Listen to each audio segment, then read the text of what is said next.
నెల్లూరు గాంధీబొమ్మ సెంటర్లో AC bus షెల్టర్ను ప్రారంభించిన రాష్ట్ర పురపాలక శాఖ మంత్రి డాక్టర్ పొంగూరు నారాయణ. ఈ సందర్భంగా ఆయన మాట్లాడుతూ 2014 సంవత్సరంలోనే బస్ షెల్టర్లను ఏర్పాటు చేసిన ప్రభుత్వం టీడీపీ ప్రభుత్వం అని చెప్పారు. ఒక్క నెల్లూరులోనే 14 బస్ షెల్టర్లు ఉన్నాయని ఆయన ఈ సందర్భంగా తెలియజేశారు.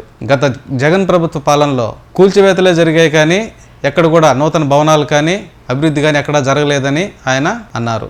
ఇతర రాష్ట్రాలు ఏపీని ఆదర్శంగా తీసుకుని బస్ షెల్టర్లు ఏర్పాటు చేయాలని ఆశాభావం వ్యక్తం చేశారు. టీడీపీ ప్రభుత్వానికి ఎక్కడ మంచి పేరు వస్తుందో అని జగన్ లేనిపోని విమర్శలు చేస్తున్నారని అసహనం వ్యక్తం చేశారు. ప్రజాశ్రేయస్సే ప్రభుత్వ లక్ష్యమని ఆయన ఈ సందర్భంగా తెలియజేశారు.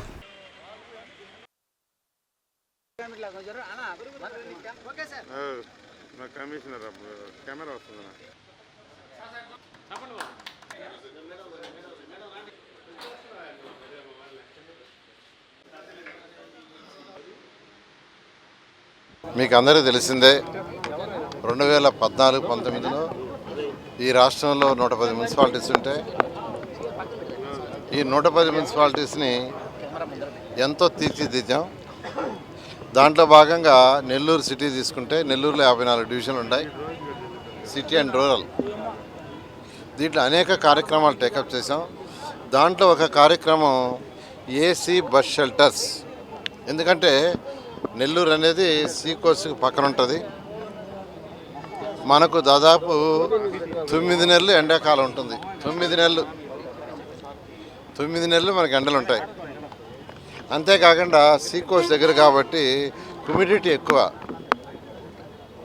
సరే, ముసలి వాళ్ళు, చిన్న పిల్లల వాళ్ళు ఈ యొక్క టౌన్ బస్ స్టాండ్స్ దగ్గర వెయిట్ చేయడంలో ఇబ్బంది పడతారనే ఉద్దేశంతో ఆ రోజు 2014-19లో 6 ఏసీ బస్ షెల్టర్స్ని శాంక్షన్ చేసాం.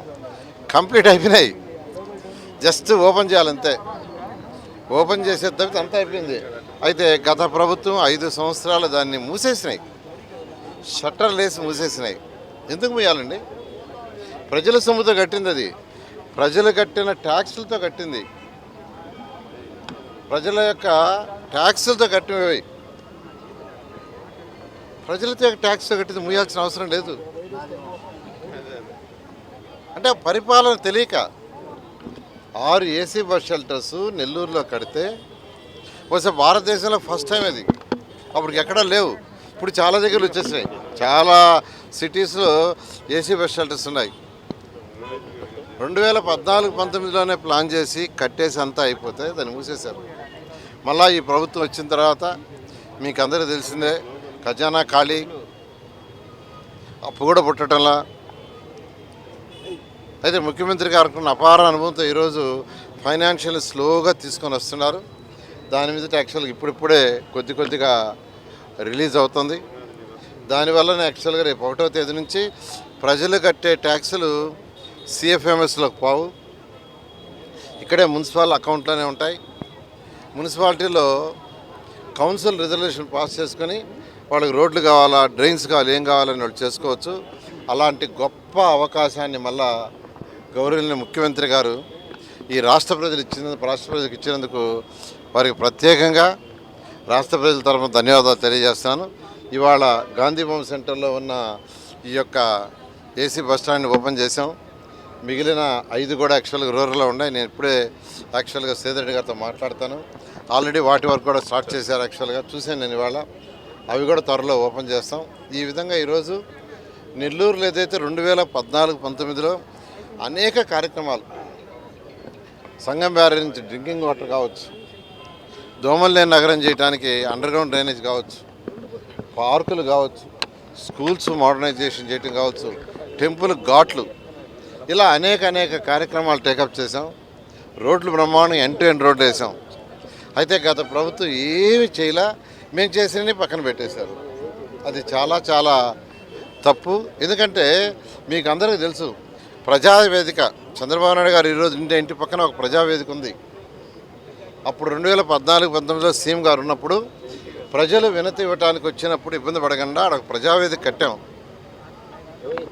దాన్ని గత ముఖ్యమంత్రి కాగానే కొట్టేశాడు, అర్ధరాత్రి కొట్టేశాడు. ఎందుకు కొట్టాడో తెలుసా? ముఖ్యమంత్రి 2014-19లో ఉన్న ముఖ్యమంత్రి 19 అయిన తర్వాత ఆ ప్రజావేదిక నాకు ఇవ్వండి, ప్రతిపక్ష నాయకుడిగా నా దగ్గరికి ప్రజలు వస్తుంటారు, వాళ్ళకి ఇబ్బంది లేకుండా చేస్తాను, నా ఇంటి పక్కనే ఉందని ఒక లెటర్ పెట్టారు. లెటర్ పెట్టిన 24 గంటలు దాన్ని డ్యామేజ్ చేశారు. అది గత ముఖ్యమంత్రి గారి యొక్క పరిపాలన. అదేవిధంగా నెల్లూరు నాయకులు 6 ఏసీ బస్ షెల్టర్స్ని పెడితే అన్ని మూసేశారు. మా నాయకుడు అవి కొట్టేశాడు కదా ప్రజావేదికని, కనీసం మేము ముయ్యాలి కదా అని షట్టర్లు వేశారు. అయితే ఒకటే చెప్తున్నాను, నెల్లూరు ప్రజలకు ఎలక్షన్ ముందు ఏదైతే ప్రామిస్ చేసామో ప్రతి ఒక్కటి కంప్లీట్ చేస్తాను. అయితే కొద్దిగా ఓపికగా ఉండాల్సిందిగా కొంత సమయం పడుతుంది. ఫైనాన్షియల్ చూసుకొని చేస్తాం. అందువల్ల ప్రతి ఒక్కరిని కొద్దిగా ఓపిక పట్టాల్సిందిగా రిక్వెస్ట్ చేస్తాం.